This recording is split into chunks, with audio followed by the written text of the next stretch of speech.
Wow, what a mess. Sure is stink when you have supplies that are shared by other students and you come to class and everything's all messed up. You have to dig and you're looking for what you need and you can't find it because it's a big old mess. So when you come in, the first thing you want to do is clean it up so that you can find what you need, because why are the map pencils in the same box as the scissors, which is in the same box as the calculators? Don't they realize that if they put the scissors with the calculators, they're going to scratch the screen? Gosh, I better get these all cleaned up so I can actually use them again. Yeah, we'll put all the map pencils in the map pencils box. Oh, and look, they're so full, they're falling out the sides. I'm going to put all the markers together. Then that way, I can actually find what I'm looking for. And then, when I'm sitting in my short 45-minute class, I'm not wasting time digging for what I need. And oh my goodness, you might find a surprise at the bottom, like a random iPod. You couldn't even see that from the top because there's so much junk in here. I can't believe people would just leave this like this. This doesn't help me stay organized so that I can use my stuff when everything is all mixed up.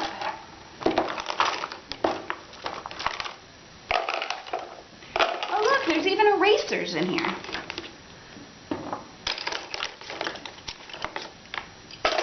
And look at all the pretty colors.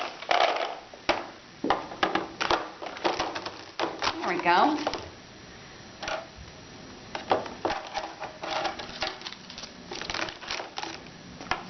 Much better. Now that's all organized, but I still have all the calculators and the scissors and the iPods together. That doesn't make any sense. At least they fit, but they really need to be separate. So we'll stack these up over here, stack those over there. There we go. Now everything's all fit together. Alright, these are your notes on simplifying algebraic expressions.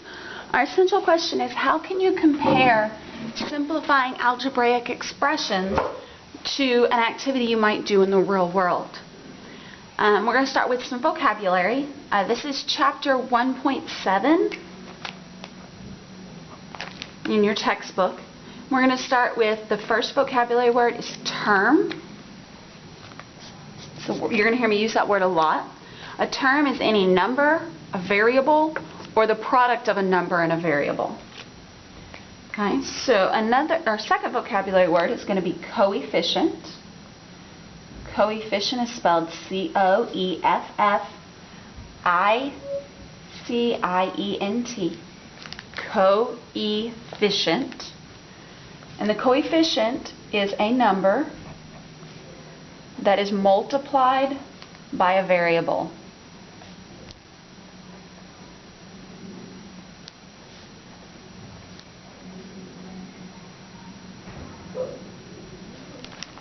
Okay, that's our second. So our second vocabulary word. So let's show some examples of these and what those might look like. A term can be 6 or x or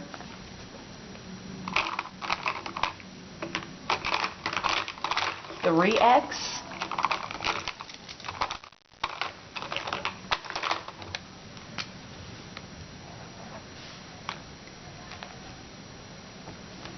or say 5y squared. All of these are terms. Each one of these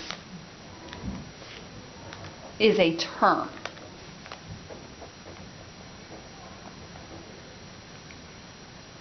Okay? Now, within these terms, we have some coefficients. This 3 and this 5 are considered coefficients because they are being multiplied by a variable. Okay?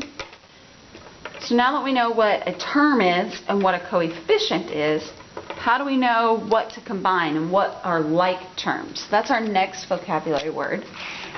So we're going to do like terms. Okay?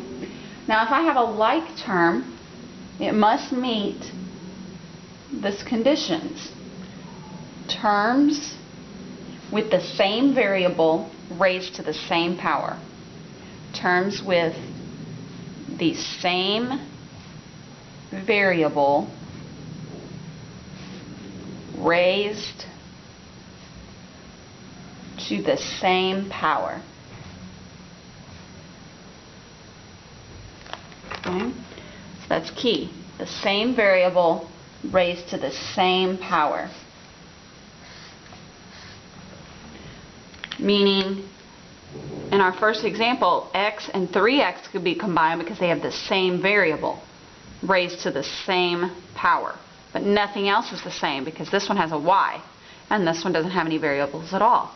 So it's kind of like in the activity I showed you, combining the markers with the crowns with the more crowns with calculators. You can't just count them all. It's like comparing apples and oranges. Yes, they're all fruit, and all of our stuff in our beginning activity were all tools, but they're not the same tool or the same fruit. So you need to make sure they have the same variable and the same power. The next rule or condition is the coefficients don't have to be the same. The coefficients do not have to be the same. Just like here, we have an x and we have 3x. This is saying I've got 1x, and this is saying I've got 3 x's. So I can still combine them because they're all x's. Do not have to be the same.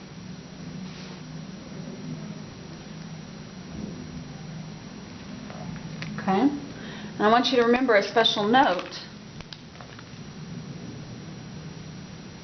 that x is the same thing as 1x. Okay, I don't want you to forget that. When you have x and you have 1x, they're the same thing.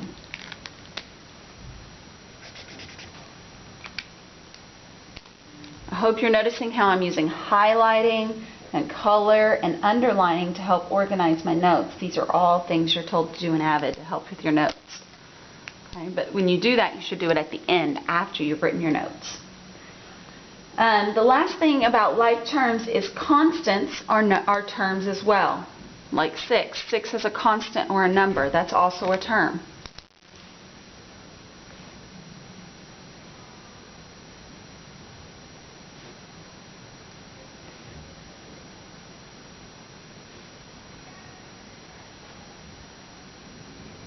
Okay.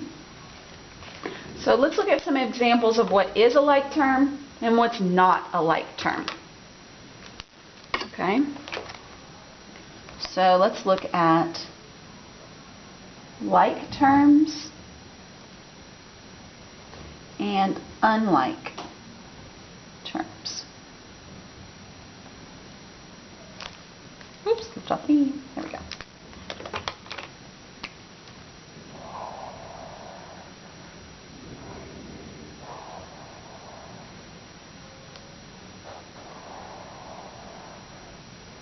I'm going to do 3 examples here. Oh, looks like I need a new pen. That black one's running out. So what if I have, say, 5x squared and 2x? Those would be unlike terms because yes, they both have an x, but they're not raised to the same power. Okay? 6a and 6b. Now you might think those get combined because they have the same coefficient, but that's not what we look at. We look at the variable. This is like saying 6 apples and 6 bananas. Well, you can't say I have 12 bananas or 12 apples. I have 6a and 6b. Or how about 3.2 and x? Okay? These aren't like because one's a constant or a number and the other's a variable. Now these would be like terms. How about 3x and 2x? Okay, those are like terms because they both have the same variable. Okay, and how about W and let's say 1/7 W. Well, they both have a W. And then our last one, how about 5 and 1.4? Now those are like terms because they're both numbers. Okay? So these don't work because one is a constant and one is a variable.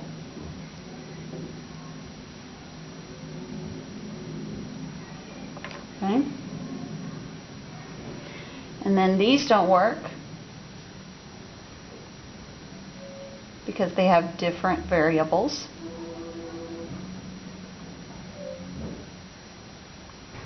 And these don't work because they have different powers.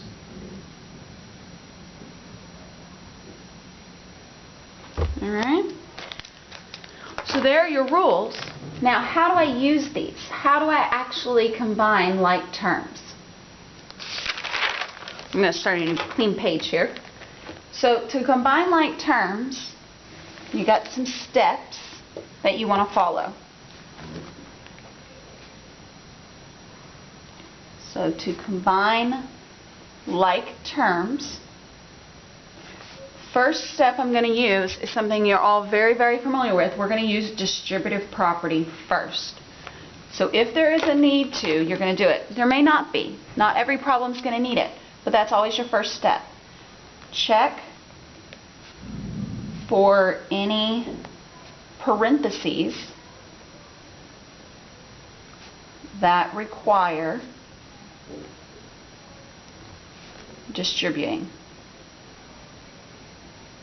Okay. We're going to do some examples here in a minute. Okay. Step 2,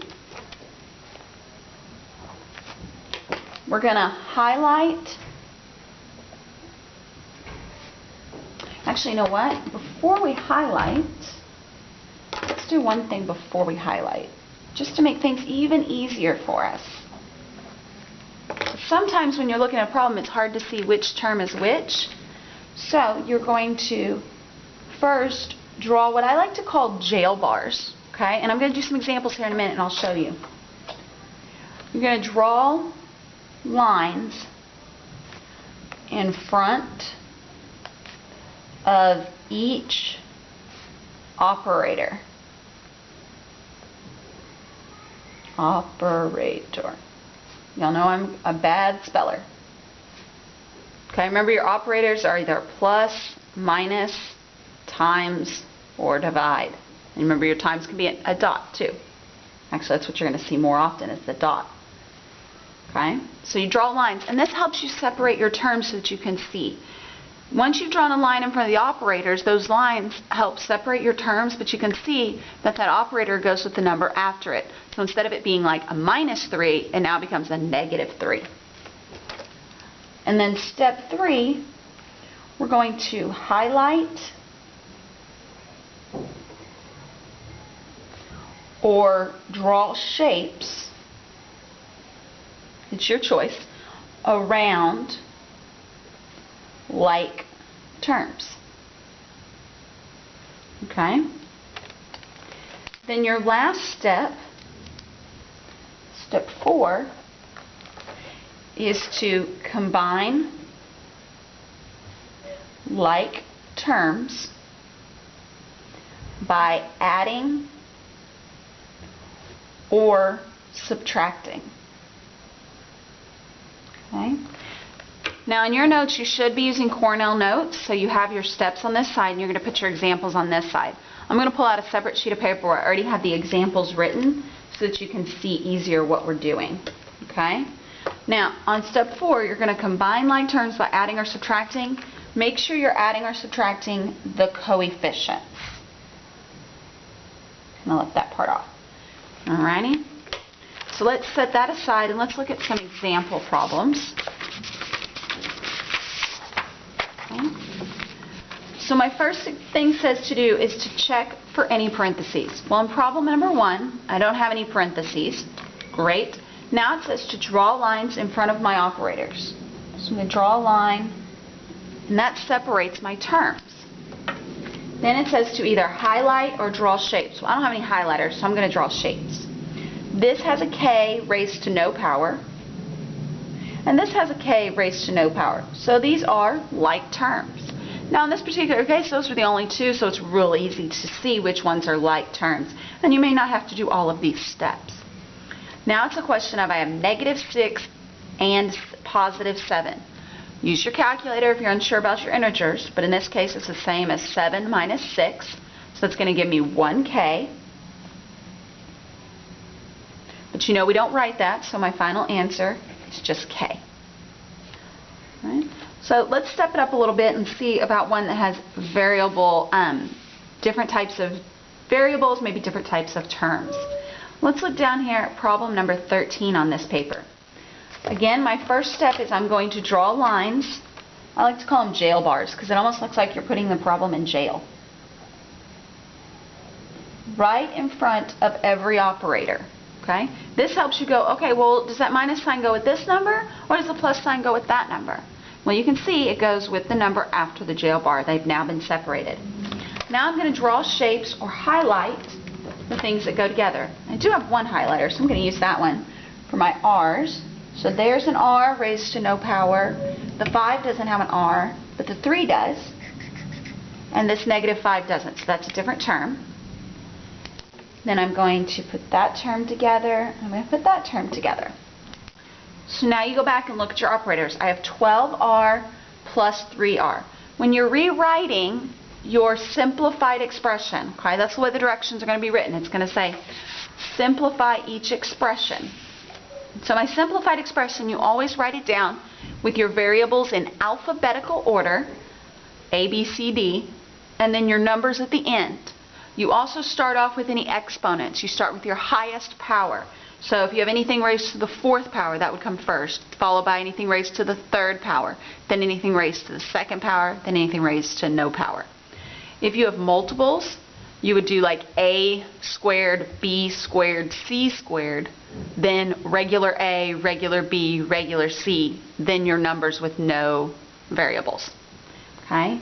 So that's the order of things. It's not wrong to do it in a different order, but you want to keep it in that order so that it's proper mathematics and we're all looking at the exact same problem. Okay? So 12R plus 3R is going to give me 15R. Plus 5 minus 5 gives me 0, so I'm not going to add anything. My final answer is just 15R. Let's do another one just like that. Okay? Let's look at number 12 here. I've got n plus 4 minus 9 minus 5n. So I'm going to draw my jail bars. Okay? Now I'm going to highlight my things that are alike. So I see 5n and I see a regular n. And then I'm going to draw, say, little clouds around that one, a little cloud around that one. So now I've got n and negative 5n, and I've got 4, and I've got negative 9. Okay? Well, if I'm looking at those, that's the same thing as saying 1n minus 5n. Well, if I count them up, I'm going to draw, actually let's draw ourselves a little picture here. I've got a positive n, and then I've got a negative n, a negative n, a negative n, a negative n, and a negative n. And remember, when we're combining in negatives and positives, one positive and one negative make a 0 pair, so they go away. So I'm going to get rid of one negative, one positive, and I'm left with 4 negative n's. So I'm going to have negative 4n. Then I have 4 and negative 9. So negative 9, so I have 1, 2, 3, 4, 5, 6, 7, 8, 9 negatives, and 1, 2, 3, 4 positives. So let's go cross them out. 1 positive, 1 negative are gone. 1 positive, 1 negative are gone. 1 positive, 1 negative are gone. 1 positive, 1 negative are gone. Okay, I don't have any more positives, so I can't get rid of any more negatives. I count what's left. I have 5 negative left over, so I'm going to write that on my answer, minus 5. That's my final answer. Okay. Let's step it up a little bit and make it a little harder. Let's look at one of these big old long problems that's kind of scary looking. It's got multiple parentheses, multiple variables and multiple terms, all kinds of crazy stuff going on. Let's look at number 27. I have negative 10